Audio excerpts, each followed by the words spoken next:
நான் அலுவலகத்தை விட்டு வெளியே வந்தபோது வெளியே பலத்த மழை பெய்து கொண்டிருந்தது. என் டிரைவர் ராகவ் மிக வேகமாக காரை ஓட்டிக் கொண்டிருந்தார். சாலை முற்றிலும் வெறச்சோடி இருந்தது.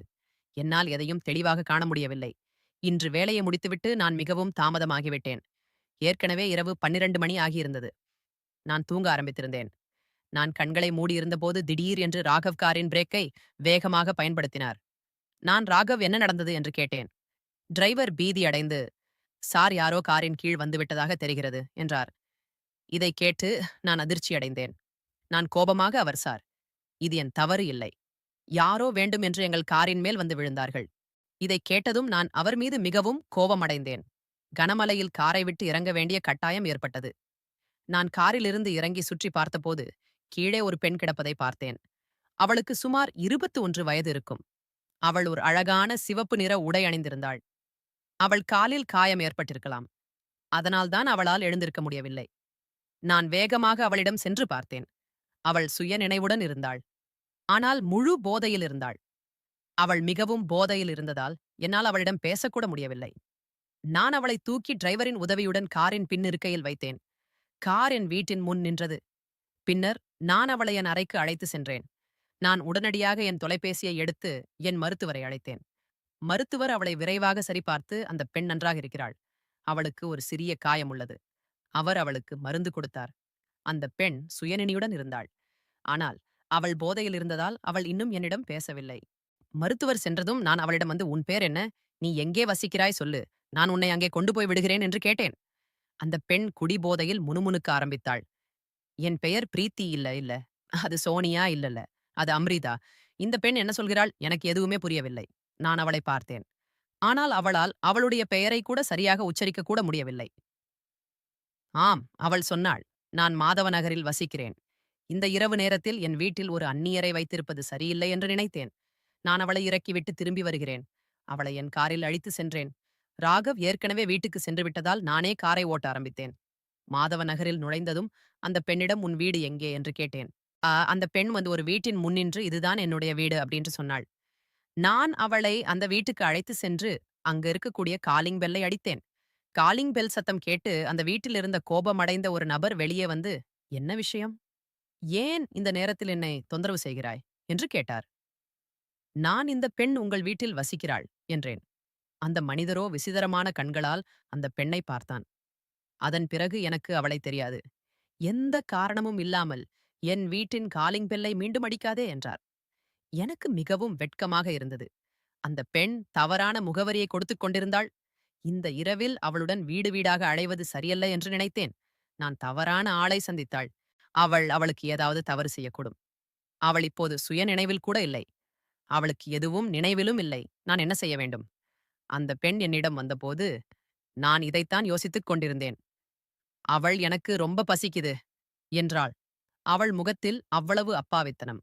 நான் அருகில் பார்த்தபோது அவள் நம்ப முடியாத அளவுக்கு அழகாக இருப்பதை பார்த்தேன். அவளுடைய பால் போன்ற முகத்திலிருந்த சிவப்பு உதட்டு சாயம் மிகவும் பிரமிக்க வைத்தது. பல பெண்கள் என் அருகில் இருக்க இயங்குகிறார்கள். ஆனால் இந்த பெண் ஏதோ ஒரு சிறப்பான ஒன்றை வைத்திருக்கிறாள். அதனால்தான் நாம் ஏதாவது சாப்பிடலாம் என்றேன். நான் அவளை அந்த நகரத்தில் உள்ள ஒரு பெரிய உணவகத்துக்கு கூட்டிச் சென்றேன்.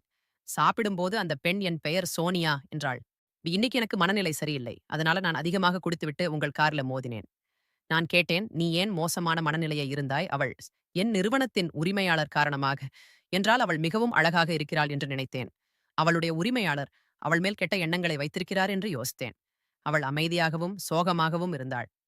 அதனால நான் அவளிடம் அன்பாக, என்னாச்சு சோனியா சொல்லு அப்படி என்று கேட்டேன். அவள் சொன்னால், நிறைய முயற்சிக்கு பிறகு எனக்கு கபூர் கம்பெனியில் வேலை கிடைத்தது.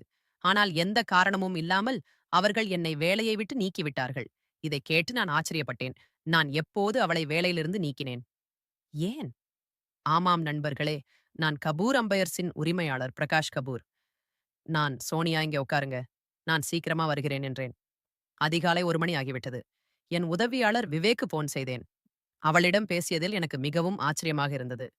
சோனியா ஒரு மாடல், எங்கள் விளம்பர நிறுவனம் அவளை தேர்ந்தெடுத்தது. ஆனால் எந்த காரணமும் இல்லாமல் அவள் பணி நீக்கம் செய்யப்பட்டாள். விவேக்கிடம் பேசிய பிறகு நான் சோனியாவிடம் திரும்பினேன். சோனியா இன்னும் உட்கார்ந்து சாப்பிட்டுக் கொண்டிருந்தாள். நான் வந்தவுடன் அவள் போகலாம். நான் எங்காவது போக வேண்டும் என்றால் காலை 1 மணிக்கு அவள் எங்கு செல்ல விரும்புகிறாள் என்று யோசித்துக் கொண்டு குழப்பமான பார்வையுடன் அவளை பார்த்தேன். இந்த இரவு நேரத்தில் நீ எங்கே போகிறாய் என்று கேட்டேன். அவள் என்னை பார்த்து, கபூர் அம்பையர்ஸின் உரிமையாளர் பிரகாஷ் கபூரை நான் சந்திக்க விரும்புகிறேன் என்றாள். அந்த நிறுவனத்தின் உரிமையாளரை சந்தித்த பிறகு, நீ என்ன செய்ய விரும்புகிறாய் என்று கேட்டேன். ஏன் இப்படி என் ஒப்பந்தத்தை ரத்து செய்தார் என்று நான் அவனிடம் கேட்க விரும்புகிறேன். நான் நிறைய சிரமங்களுக்கு பிறகு மாடலிங் துறையில் நுழைந்தேன். பல ஆடிஷன்களுக்கு பிறகு நான் தேர்ந்தெடுக்கப்பட்டேன். நான் அவருடைய நிறுவனத்துடன் ஒரு ஒப்பந்தத்தில் கூட கையெழுத்திட்டேன். ஆனால் இன்று அவர் என்னுடன் வேலை செய்ய விரும்பவில்லை என்பதை கண்டுபிடித்தேன். எனது முதல் படப்பிடிப்பு 2 நாட்களுக்கு பிறகு திட்டமிடப்பட்டது. எனக்கு பதிலாக அவர்கள் ரீனா என்ற பெண்ணை தேர்ந்தெடுத்தனர். அவள் அநேகமாக பிரகாஷ் கபூரின் காதலியாக இருக்கலாம். அவளுடைய வார்த்தைகளை கேட்டு என் மீது எனக்கு கோபம் வந்தது. இன்று இந்த பெண்ணை வேலையிலிருந்து நீக்கியது ரீனாதான். ரீனா எனக்கு மிகவும் நெருங்கிய தோழி மற்றும் ஆலோசகர். ஆனால் அவள் என் காதலி என்று எல்லோரிடமும் சொல்கிறாள். நான் நிச்சயமாக அவளுடன் பல இரவுகளை கழித்திருக்கிறேன். ஆனால் என் மனதில் அவள் மீது எனக்கு எந்த விருப்பமும் இல்லை. அவளால் இந்த வேலையை செய்ய விரும்பினாள். அதனால்தான் அவள் சோனியாவை நீக்கினாள். நான் சோனியாவை பார்த்து பாருங்கள், மிகவும் தாமதமாகிவிட்டது. பிரகாஷ் கபூரை இப்போது சந்திக்க முடியாது. என்னுடன் என் வீட்டுக்கு வா, நாளைக்கு என்ன நடக்கிறது என்று பார்ப்போம். அவள் என்னை அன்பாக பார்த்து, இன்று நீ எனக்கு நிறைய உதவி செய்திருக்கிறாய். என்னை பிரகாஷ் கபூரின் வீட்டுக்கு வெளியே இறக்கிவிடு என்று சொன்னாள். இனி உங்களை தொந்தரவு செய்ய நான் விரும்பவில்லை. நான் உங்களை அவளிடம் அழைத்து செல்கிறேன். இப்போதைக்கு என்னுடன் என் வீட்டுக்கு வாருங்கள். நாளைக்கு அமைதியான மனதுடன் அவளிடம் சென்று பின்னர் பேசுங்கள் என்றேன். அவள் எதுவும் சொல்லாமல் என்னுடன் காரில் வந்தாள். இன்னும் பலத்த மழை பெய்துதான் கொண்டிருக்கிறது. அந்த பெண் மிகவும் அழகாகவும் கவர்ச்சியாகவும் இருந்தாள். என் கண்கள் அவள் மீது பதிந்தன. நான் அவளை என் வீட்டுக்கு அழைத்து சென்றேன். நான் பிரகாஷ் கபூரை இதற்கு முன்பு பார்த்திருக்கிறீர்களா என்று கேட்டேன். அதற்கு அவளோ, இல்லை, நான் அவளை பார்த்ததே இல்லை. நான் அவரை பற்றி மட்டுமே கேள்விப்பட்டிருக்கிறேன். நான் அவரது சகோதரர் அமை சந்தித்திருக்கிறேன். அவர்தான் என்னை செலக்ட் செய்தார். ஆனால் அவர் இப்போது ஊருக்கு வெளியே இருக்கலாம். இதை பயன்படுத்திக் கொண்டு பிரகாஷ் என்னை வேலையிலிருந்து நீக்கிவிட்டார். அந்த பெண்ணை பார்த்து என் மனதில் ஒரு வித்தியாசமான ஆசை எழும்பியது. இன்று இந்த குளிர்மழை பெய்யும் இரவில் எனக்கு இந்த பெண்ணும் வேண்டுமா என்று ஆசைப்பட்டேன். அவளுடைய அழகு என்னை அவளிடம் நெருங்கி வந்தது. நான் முன்பு பல பெண்களுடன் பல இரவுகளை சந்தோஷமாக கழித்திருக்கிறேன். ஆனால் இந்த பெண்ணிடம் ஏதோ ஒரு வித்தியாசமான விஷயம் இருக்கிறது. வித்தியாசமான கவர்ச்சி இருக்கிறது என்றே சொல்லலாம். ஆனால் அவளுடைய முகத்தில் இருந்த அந்த அப்பாவித்தனத்தை வலுக்கட்டாயமாக அடைய நான் விரும்பவில்லை. அவளின் கைகளில் விழுந்து என்னை நேசிக்க வேண்டும் என்று ஆசைப்பட்டேன். அந்த பெண் இப்போது போதையிலிருந்து ஓரளவு மீண்டு வந்திருந்தாள். ஆனால் அவள் தூங்கத் தொடங்கியிருக்கலாம். நான் அவளை என் அறைக்கு அழைத்து வந்து என் சட்டையை கொடுத்து, இதை போட்டுக்கோ என்றேன். அவளுடைய சிறப்பு நிற உடை நனைந்திருந்தது. அவள் நீண்ட நேரமாக அந்த ஈரமான உடையிலேயே இருந்தாள். அவள் என்னை பார்த்தாள், பின்னர் குளியலறைக்கு சென்று உடைகளை மாற்றிக்கொண்டாள். இப்போது அவள் என் முன்னால் நின்றாள். ஒரு சட்டை மட்டுமே அணிந்திருந்தாள். நான் அவளை தலை முதல் கால் வரை பார்த்து ரசித்துக் கொண்டே இருந்தேன். அவள் உயரமாகவும் இடையழகாகவும் இருந்தாள். ஒரு மாடல் போன்ற உருவத்துடன் இருந்தாள். நான் ஏன் அவளை வேலையிலிருந்து நீக்கினேன் என்று எனக்கு தெரியவில்லை. இந்த பெண் ஒரு பேரழகியாக இருந்திருக்கலாம். அப்போது அவள் என்னிடம் வந்து, எனக்கு தூக்கம் வருகிறது, எங்கே தூங்குவேன் என்று கேட்டாள். நான் அவளை மிகவும் நேசித்தேன். அதனால் அவளை என் அறையிலேயே தூங்கு என்று சொன்னேன். அப்போது கேட்டாள், நான் இங்கே தூங்கினால் நீங்கள் எங்கே தூங்குவீர்கள் என்று நான் சோஃபாவில் படுத்துக் கொள்கிறேன் என்றேன். அவள் என்னை வித்தியாசமாக பார்த்துவிட்டு தனக்குத்தானே சிரித்தும் கொண்டாள். என்னை தொந்தரவு செய்யாதே, நான் அங்கே தூங்குவேன் என்றாள். அவள் ஒரு கணம் யோசித்து விரிப்புகளால் தன்னை மூடிக்கொண்டு படுக்கையில் படுத்தாள். என் கண்கள் அவளை விட்டு நகர முடியவில்லை. நான் அவளிடம் சென்று, சோனியா, நீ மிகவும் அழகாக இருக்கிறாய் என்றேன். அவள் அழகுக்கு எந்த அர்த்தமும் இல்லை. நான் வெற்றி பெறவில்லை. நான் இந்த நகரத்துக்கு எல்லா வகையான கனவுகளுடனும் வந்தேன்.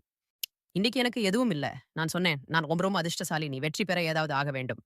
அதனால் எனக்கு அதை செய்ய ஒரு சிறந்த வழி இருக்கிறது. அவள் என்னை அப்பாவியாக பார்த்து, நான் என்ன செய்ய வேண்டும்? நான் சொன்னேன், நான் மிகவும் அதிர்ஷ்டசாலி. நீ என்னை முத்தமிட்டால் ஒருவேளை உன் அதிர்ஷ்டம் மாறக்கூடும் என்றேன். அவள் என்னை நம்ப முடியாதது போல் என்னை பார்த்து முறைக்க ஆரம்பித்தாள். அவள் அது எப்படி சாத்தியமாகும்? நான் அப்படி ஒரு விஷயத்தை பற்றி கேள்விப்பட்டதே இல்லை என்றால், அப்பாவித்தனமாக நானும் நீ நம்பவில்லை என்றால் முயற்சி செய் என்று சொன்னேன். அவள் என்னை பார்த்தாள். அவள் மிகவும் அழகாக இருந்தாள். நான் யோசிக்காமல் அவள் மீது பாய்ந்தேன். அந்த பெண் பீதியடைந்து, தயவு செய்து இங்கேயே இரு என்றாள். நான் அவளை பார்த்தேன். அவள் கண்கள் மூடியது. அவள் ஆழ்ந்த தூக்கத்தில் இருந்தாள். ஒரு தேவதையைப் போல ஒரு அழகான பெண் என் கண் முன்னே படுத்து அயர்ந்து தூங்கிக் கொண்டிருந்தாள். என் தாகம் தீரவில்லை. ஆனால் அவளை பெறும் வரை என் இதயம் தீராமல் இருக்கும் என்று நினைத்தேன். அந்த எண்ணத்துடன் நான் அவளுடைய ஆடைகளை கலற்ற ஆரம்பித்தேன். பின்னரும் என் கண்கள் அவள் மார்பில் விழுந்தன. என் கால்களுக்கு கீழே உள்ள தரை நழுவ ஆரம்பித்தது. நான் வியர்வையில் நனைந்தேன். என் கண்களில் கண்ணீர் பெருக்கெடுத்தது. இந்த பெண்ணை பெற வேண்டும் என்று நான் மிகவும் விரும்பினேன். ஆனால் ஒரு நொடியில் அவள் என்னை விட்டு விலகி செல்வதை பார்த்தேன். அவளை அந்த நிலையில் விட்டு செல்ல வேண்டிய கட்டாயம் எனக்கு ஏற்பட்டது. பிறகு என்ன நடந்தது? நானும் தூங்கிவிட்டேன். காலை 5 மணிக்கு நான் எழுந்தபோது, என் கண்கள் மீண்டும் சோனியாவின் மீது விழுந்தன. அவள் முகத்திலிருந்த அப்பாவித்தனம் என் இதயத்தை தொட்டது. திடீரென்று அவளும் எழுந்தாள். அவள் எழுந்தவுடன் ஒரு கணம் திடுக்கிட்டாள். அவள் என்னை பார்த்தாள். பிறகு அவள் உடலை பார்த்தாள். அவள் முற்றிலும் ஆடைகள் இல்லாமல் இருந்தாள். அவள் விரைவாக எழுந்து நான் அவளுக்கு கொடுத்த சட்டையை அணிந்தாள். பின்னர் அவள் விரைவாக குளியலறைக்கு சென்று தனது உடையை அணிந்து கொண்டு திரும்பி வந்தாள். அவள் வெளியே வந்ததும் அவள் கோபமாக என்னை பார்த்து, "உண்மையை சொல்லுங்கள். நேற்றிரவு நீங்கள் என்னை என்ன செய்தீர்கள்?" என்று நான் எழுந்து அமர்ந்தேன். நான் அவளிடம், "நான் உன்னை எதுவும் செய்யவில்லை" என்று சொன்னேன். அவள், "அப்படியானால் நான் எப்படி இந்த நிலைமைக்கு வந்தேன்? நான் உன்னை நன்றாக அடையாளம் கண்டு கொண்டேன். உன்னால் மட்டுமே அப்படி ஒரு காரியத்தை செய்ய முடியும்" என்று சொன்னாள். திரு பிரகாஷ் கபூரின் போதை நீங்கியிருந்தது. அதனால்தான் அவள் என்னை அடையாளம் கண்டு கொண்டாள். ஒரு கணம் நான் பேசாமல் அமைதியாக அவளை பார்த்தேன். சோனியாவின் போதை நீங்கியிருந்தது. அதனால்தான் அவள் என்னை அடையாளம் கண்டு கொண்டாள். ஒரு கணம் நான் பேசாமல் அமைதியாக அவளை பார்த்தேன். அந்த பெண் தன் பணப்பையை எடுத்துக்கொண்டு புறப்படத் தயாரான போது, நான் அவளுடைய கையை பிடித்து, "எங்கே போகிறாய்? நில்" என்றேன். அவள் என் கையை குலுக்கிவிட்டு, "நான் உன்னை வெறுக்கிறேன். என் இதயத்தில் வேறொருவர் இருக்கிறார்" என்றாள். நேற்றிரவு அவன் மார்பில் ஒரு லாக்கெட்டை நான் பார்த்தேன். அதில் அவளும் என் சகோதரன் அமைத்தும் இருக்கும் படம் இருந்தது. என் சகோதரன் கடந்த ஒரு மாதம் மிகவும் மகிழ்ச்சியாக இருந்தான். ஊருக்கு போகும்போது, "சகோதரனே, நான் வேலையிலிருந்து திரும்பியதும் உனக்கு ஒரு நல்ல செய்தியை சொல்கிறேன்" என்று என்னிடம் சொன்னான். நான் கேட்டேன், "அவனுக்கு ஒரு பெண்ணுடன் தொடர்பு இருக்கிறதா?" அதைக் கேட்டதும் அவன் முகம் சிவந்து, "நான் நிச்சயமாக உன்னை அவளுக்கு அறிமுகப்படுத்துவேன். ஆயிரக்கணக்கான பெண்கள் நம்மை சுற்றி சுற்றி வந்தாலும், நமக்கென்று ஒரு சிறப்பான பெண்ணை என்னால் தேர்ந்தெடுக்க முடியவில்லை. என் தம்பி அமித்தும் தனக்கு பிடித்த ஒரு பெண்ணை கண்டுபிடித்து விட்டான். அவன் அங்கே பிஸியாக இருப்பது போல் தெரிகிறது. நேற்று இரவு நடந்தது. சோனியா என் காருக்கு முன்னால் ஓடிய விதம் தற்செயலாக இருக்க முடியாது. ஒருவேளை விதி நம்மை ஒன்றாக சேர்க்க விரும்புகிறது. நான் சோனியாவை காதலித்தேன். என் சூழ்நிலையிலும் அவளை அமித்தின் வீட்டுக்கு செல்ல அனுமதிக்க முடியவில்லை.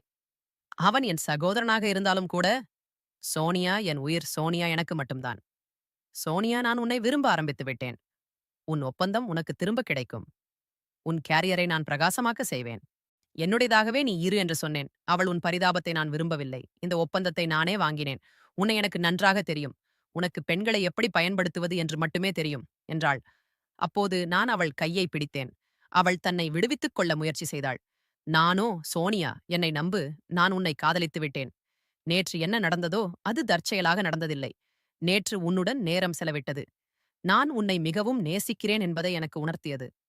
என்னை திருமணம் செய்து கொள். வாழ்க்கையில் எல்லா மகிழ்ச்சியையும் நான் உனக்கு தருவேன்." எதையும் புரிந்து கொள்ள முடியாதவள் போல் என்னை அவள் பார்த்தாள். நானும் தயவு செய்து சோனியா என்றேன். அவள், "நான் அமித்தை விரும்ப ஆரம்பித்து விட்டேன். ஒருவேளை அவனுக்கும் என்னை பிடிக்கும்" என்றாள். அவளுடைய இதயத்தில் என்ன இருக்கிறது என்று எனக்கு தெரியவில்லை என்றாலும், நான் அவளிடம் அமித்துக்கு உண்மை இல்லை, வேறொரு பெண்ணை பிடிக்கும் என்று சொன்னேன். இதைக் கேட்டு அவள் அதிர்ச்சி அடைந்தாள். அவள் என்னிடம், "உனக்கு எப்படி தெரியும்?" என்று கேட்டாள்.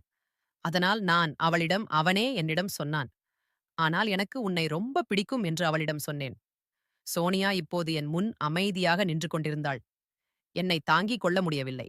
அதனால் நான் அருகில் சென்று அவள் உதடுகளை முத்தமிட்டேன். படிப்படியாக அவளும் போதையில் மோகி என்னால் என்னை கட்டுப்படுத்திக் கொள்ள முடியவில்லை. அதனால் நான் அவள் அருகில் சென்று அவள் உதடுகளை முத்தமிட்டேன். படிப்படியாக அவளும் போதையில் மூழ்கி என்னை இருக்க கட்டிப்பிடித்தாள். அப்போது நான் அவளிடம், "நீ என்ன, உன்னை கல்யாணம் பண்ணிக்க விடமாட்ட இல்லையா?" என்று நான் கேட்டேன். அதற்கு அவளோ, "இல்லை, ஒருபோதும் இல்லை. இதற்கு நான் சம்மதிக்க மாட்டேன்" என்று சொன்னாள். ஆனால் நான் அவளிடம் சொன்னேன், "நான் உன்னை நேற்று இரவே கல்யாணம் செய்து விட்டேன். இப்போது மீண்டும் கல்யாணம் செய்யதான் உன்னிடம் சம்மதம் கேட்கிறேன். உன்னை நான் என் வாழ்நாள் முழுவதும் என்னுடனே வைத்துக் கொள்வேன்" என்று அவளுக்கு சத்தியம் செய்தேன்.